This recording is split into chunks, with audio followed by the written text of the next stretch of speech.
Black coffee. Now. Just a moment, sir. Now. Yes, sir.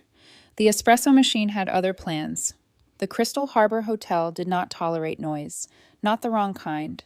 Polished marble swallowed footsteps. Low jazz dissolved awkward silences. The air itself smelled like old money, leather and sandalwood and quiet ambition. Everything here was calibrated, controlled, elegant in the way that expensive things perform elegance without trying. Behind the reception cafe counter, Desta moved the way she always did, precise, unhurried, present. She had memorized that the man in the window seat took his Americano with exactly one sugar but never asked for it. She knew the woman in heels by the column preferred oat milk before it became fashionable to say so. She noticed everything and said almost nothing. That was the job. That was her. Hospitality management. 3rd year. Double shifts on weekends. Her mother's medical bills didn't care about exam schedules, and Desta had long since stopped asking the universe for fairness. She just showed up. She just worked. Tonight, the hotel hummed with a different energy. Upstairs in the ballroom, a private investment summit was drawing the kind of guests who arrived in cars that cost more than most people's apartments. Security moved with quiet urgency, the lobby filled with the low current of important conversations held just below earshot. At 7:42 p.m., the lobby doors slid open. And he didn't enter so much as announce himself.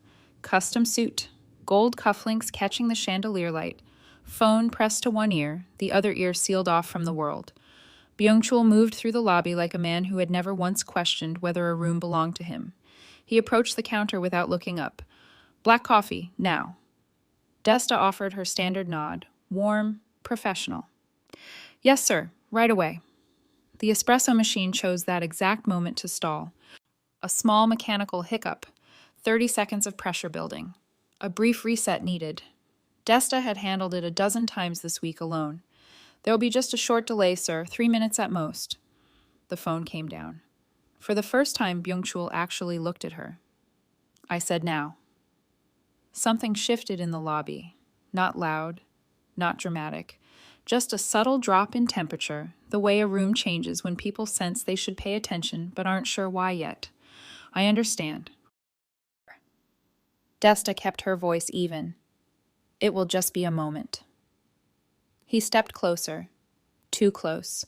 The kind of close that isn't about coffee. Do you know who I am? She held his gaze. No challenge in it. No fear either. You're a guest, sir. The slap came without warning. Sharp. Sudden. Loud enough to stop the jazz mid-phrase. Desta's head turned with the force of it. Her cheek burned white-hot. The glass cup slipped from her fingers and shattered against the marble floor, the sound exploding into the silence like a second strike. The entire reception area froze. A guest mid-sentence forgot what she was saying. A security guard's hand moved toward his radio and then didn't. 2 staff members behind the service door looked at each other and looked away. Nobody moved. Nobody spoke. And in a quiet corner of the lobby, at a small round table near the window, half-shadowed, unhurried, a man in a charcoal coat slowly set down his teacup. Jae-young. Meant he had arrived early for a private meeting upstairs. He had been watching since Byung-chul walked in, and now, in the ringing stillness that followed the slap, his eyes settled on Desta, still standing, chin lifted, cheek burning, and then moved, without urgency, to Byung-chul. He reached into his coat pocket, tapped his phone once. He had seen everything. Management arrived the way it always does after something terrible. Too late, too composed, smelling faintly of damage control. Adebayo crossed the lobby in long, measured strides. General manager, 12 years with Crystal Harbor, a man who had navigated guest complaints, kitchen fires, and one very public divorce involving a minor diplomat. He had a gift for arriving at disasters looking like he'd already solved them. He placed himself between Desta and Byung-chul like a human partition. Yeah, sir? His voice was low, professional, warm at the edges. On behalf of Crystal Harbor, I sincerely apologize for any inconvenience. She grabbed my arm, Byung-chul's voice carried. deliberately. I was defending myself. The words landed clean and confident, the way rehearsed things do. Two guests near the fireplace exchanged a glance. A porter found something urgent to study on the floor. Behind the service door, Desta heard the whispers shift. Did she, though? What actually happened? And felt something cold move through her chest. Gaslighting works best when spoken without hesitation. Byung-chul straightened his jacket, smoothed his lapel. The performance of a man wronged. Security still hadn't moved. They stood at their posts with that particular stillness of people calculating whether this moment required them. Byung-chul had arrived in a chauffeured car. He was on the summit guest list. The math wasn't complicated, and they were doing it in real time. And Desta stood behind the counter, cheek burning, heartbeat loud in her own ears, the broken glass still scattered at her feet like an accusation nobody wanted to make. Adebayo turned to her. He stepped close and dropped his voice to barely above a whisper. Just say it was a misunderstanding. We'll move you to the back for the night. Full pay. Nobody needs to make this bigger than it is. She looked at him. Apologize. He said it again, quieter. These are high-level clients, Desta. The entire summit is upstairs. We cannot afford this conversation. Revenue over dignity. The equation so familiar it didn't even need saying. For a moment, she was somewhere else entirely. She was 16, sitting at her father's kitchen table in Addis Ababa, watching him refuse, calmly, without drama, to sign a document that would have paid him well and cost him everything he believed about himself.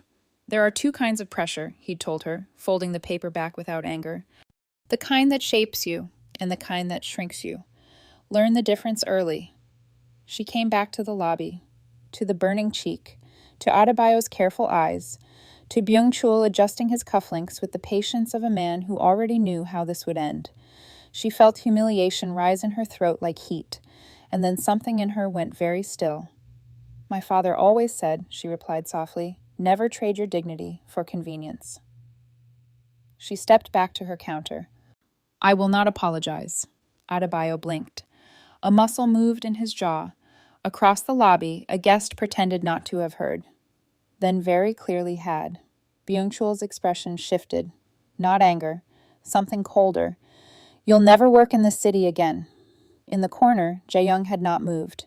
He sat with the stillness of a man who had already decided something and was simply waiting for the right moment to act on it. His teacup sat untouched. His eyes were calm. He reached into his coat pocket. One message, 4 words, secure footage, all angles. Across the lobby, near the elevator bank, Mino felt his phone vibrate. He read it once. Then he was already moving. Mino moved the way he always did, quietly, efficiently, without the appearance of urgency. That was the discipline. Never run. Running draws attention, and attention is expensive. He crossed the lobby with the pace of a man heading somewhere routine, badge already palmed, eyes already counting cameras. The control room was 2 floors below the ballroom. Small, climate-controlled, a wall of monitors cycling through every angle of Crystal Harbor, lobby, corridors, service entrances. At the cafe counter, he sat down, pulled up the timestamp. 7:42 p.m. 3 angles. Crystal clear. He sent confirmation upstairs with 2 words. It's clean. Byung-chul was still performing. He had moved slightly toward the center of the lobby, unconsciously, the way dominant people drift toward stages, and was explaining himself to no one in particular, which meant everyone. This hotel needs to train its staff on how to address guests of this level. A pause calibrated for effect. And I'll be speaking with ownership directly.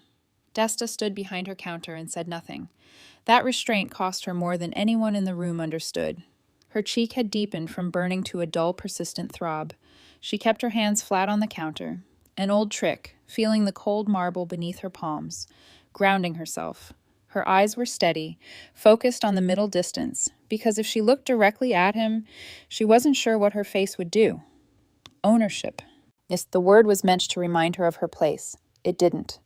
You're done here, Byung-chul continued, quieter now, aimed precisely at her. 1 call. That's all it takes for someone like you. Someone like you. She heard it. The room heard it. The two guests by the fireplace, who had been pretending to look at their phones, went very still.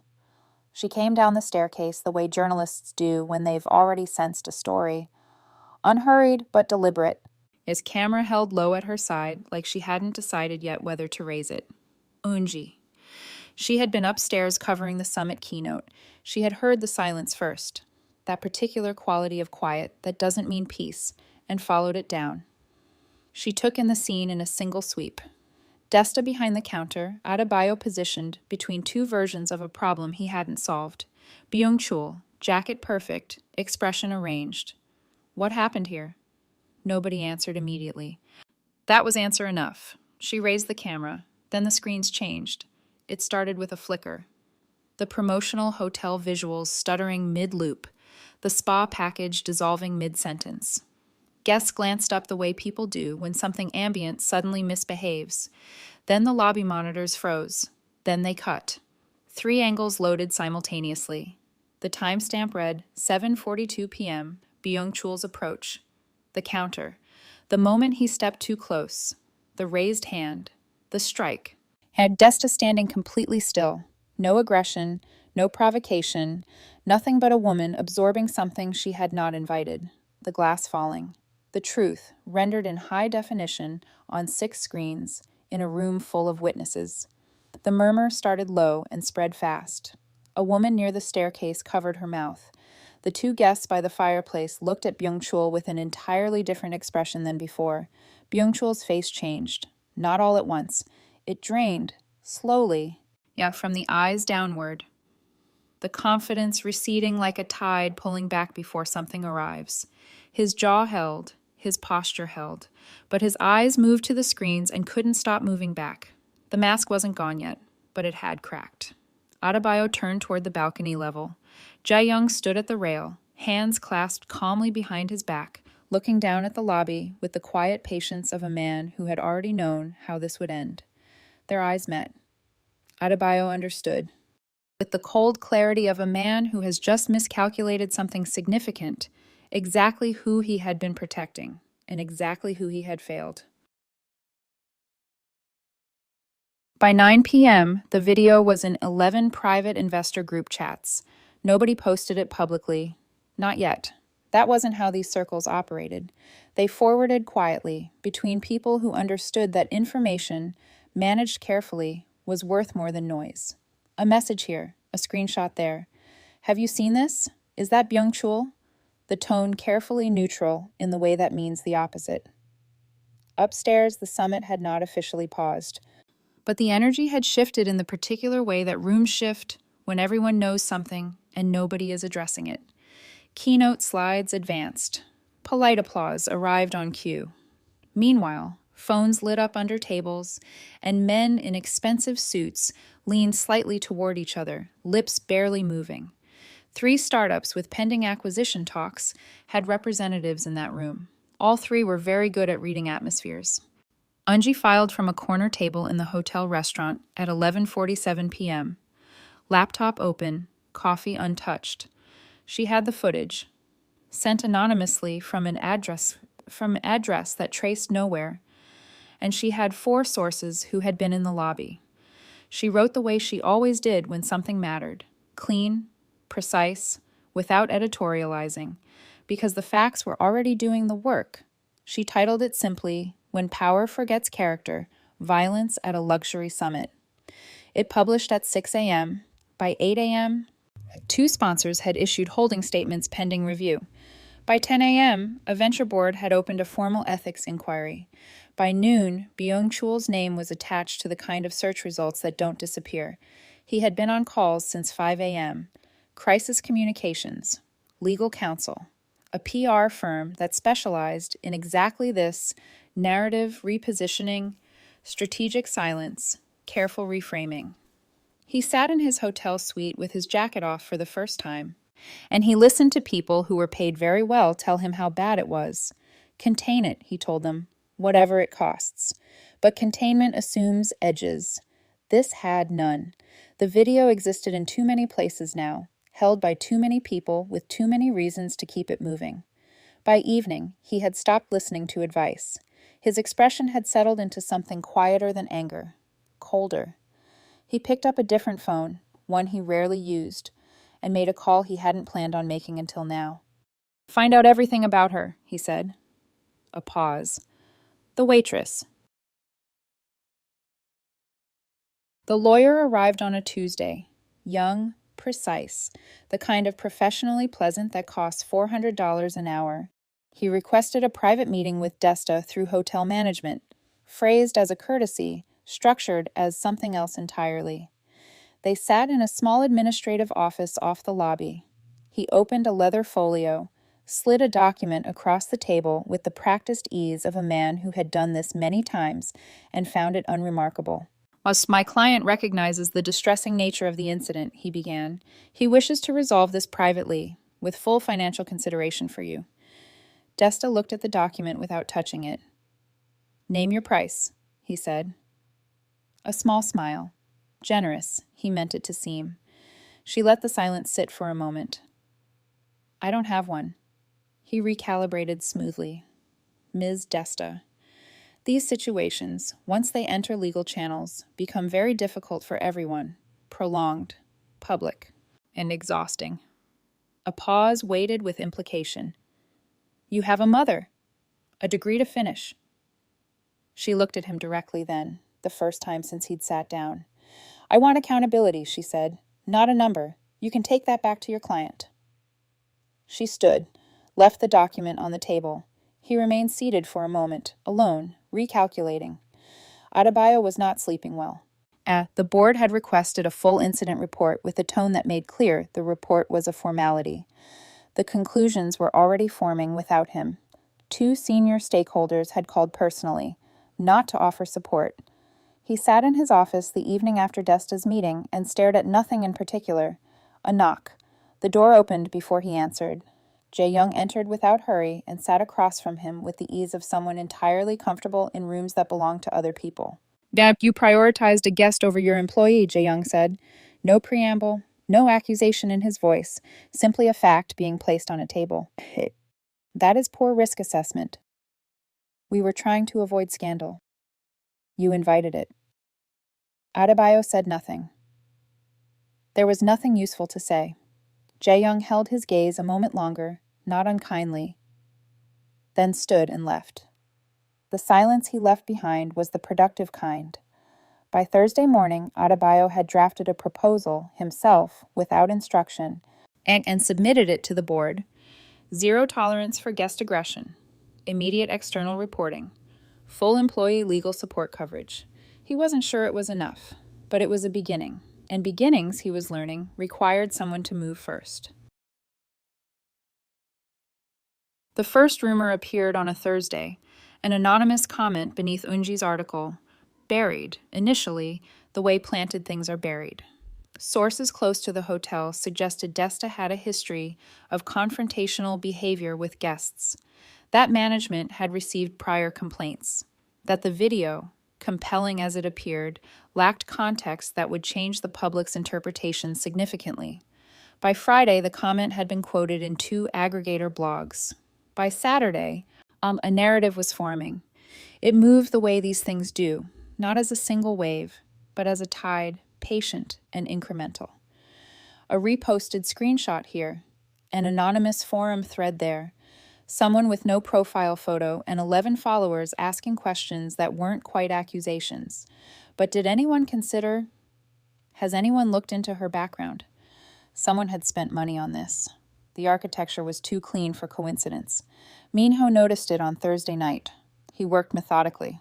On cross-referencing account creation dates, IP clustering patterns, the particular cadence of coordinated, inauthentic behavior that he had learned to recognize the way a musician recognizes a slightly off note. By Saturday morning, he had compiled a documented record of the operation, origins, amplification points, and estimated cost. He forwarded it to 2 people. One was Jae-young, the other was Eunji. She had already been pulling the thread. The article had brought contact she hadn't expected. Quiet messages from private accounts, cautiously worded, asking if she was still investigating.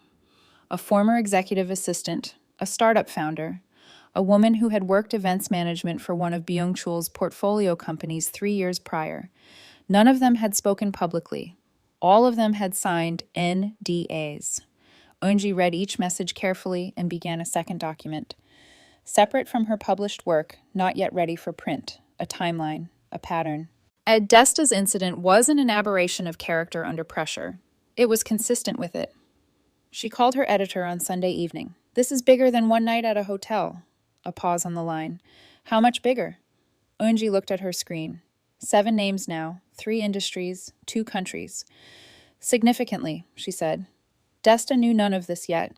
She reported for her next shift on Monday, moved behind her counter with the same precision she always had, and made coffee for a man who asked for it politely and thanked her when she handed it over. Small things, ordinary things, the kind worth protecting. The ethics board convened on a Wednesday morning in a glass-walled room on the 14th floor of a building that charged for its own air. Byung-chul arrived with 2 lawyers and a prepared statement. He sat at one end of the table in a suit that had been selected carefully, authoritative but not aggressive, the costume of a man who respects process. His expression was composed. His lawyers had coached him well, measured, remorseful in tone. Never admit. At the board chair, a woman in her 60s who had heard most varieties of human rationalization thanked him for attending and began. The evidence took 40 minutes to present. Surveillance footage from 3 angles, Eunji's documented research, submitted formally as supplementary material, written testimonies from 7 individuals across 3 industries, the anonymous rumor campaign, traced, sourced, dismantled on paper by Minho's documentation with clean forensic patience. And then the former employees spoke, not all of them, 2 in person. The others by written statement, identities protected but verified. Their accounts were different in detail and identical in shape, the same architecture of pressure, the same confidence that consequences would not arrive. They had been right until now. Desta spoke last. She had been offered the option to submit written testimony only. She declined. She sat at the table without notes, no tremor in her hands. No performance of wounds, though the wound had been real. She described the evening with the same precision she brought to everything. The machine delay, the escalation, the moment of impact, the silence that followed, the request that she apologize for having been struck. She spoke for 6 minutes. When she finished, the room was very quiet. One board member had stopped writing. Another was looking at Byung-chul with an expression that had completed its journey from skepticism to conclusion. Byung-chul's lawyer leaned toward him and whispered something. His jaw tightened. The first unmanaged movement he'd made all morning. He said nothing. That was the contrast the room would remember. Her composure, his silence. The decision was delivered that afternoon. Immediate suspension from both boards pending full investigation. A formal statement to be released before market close. His lawyers were already on their phones before they reached the elevator. And he sat in his car for a long time afterward. No calls, no strategy forming.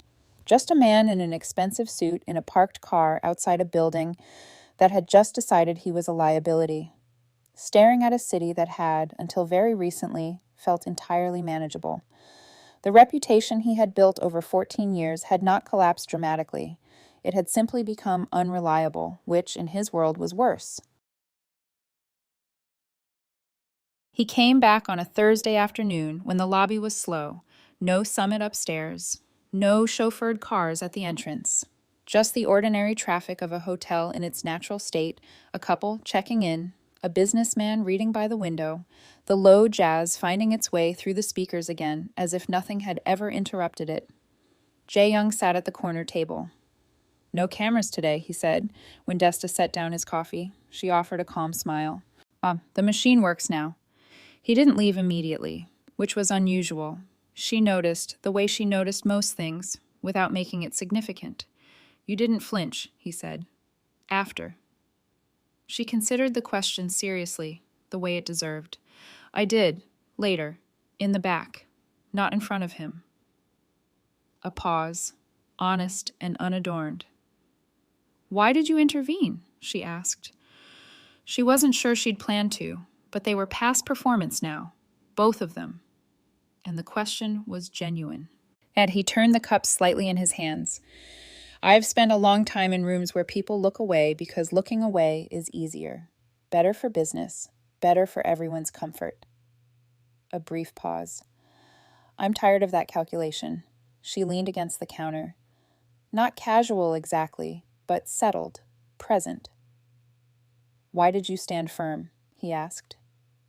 Because the alternative was shrinking, she said. And I've seen what that costs, not just for me. She thought briefly of her father's kitchen table. The folded document. The quiet refusal.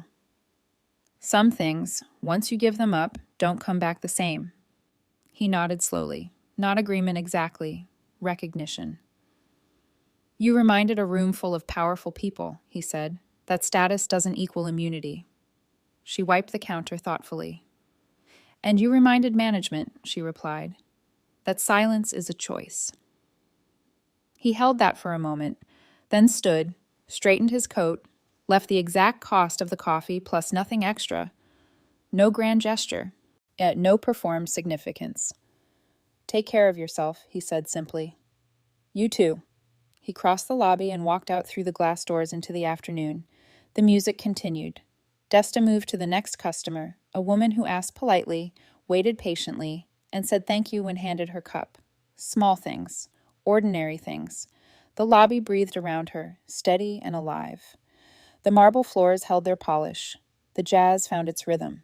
She was still here, still standing, still herself.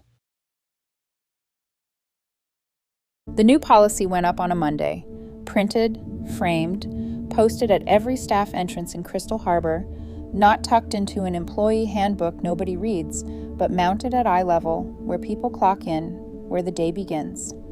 Zero tolerance for guest aggression. Immediate external reporting. Full employee legal support coverage. 3 sentences. Long overdue. The training sessions started the following week.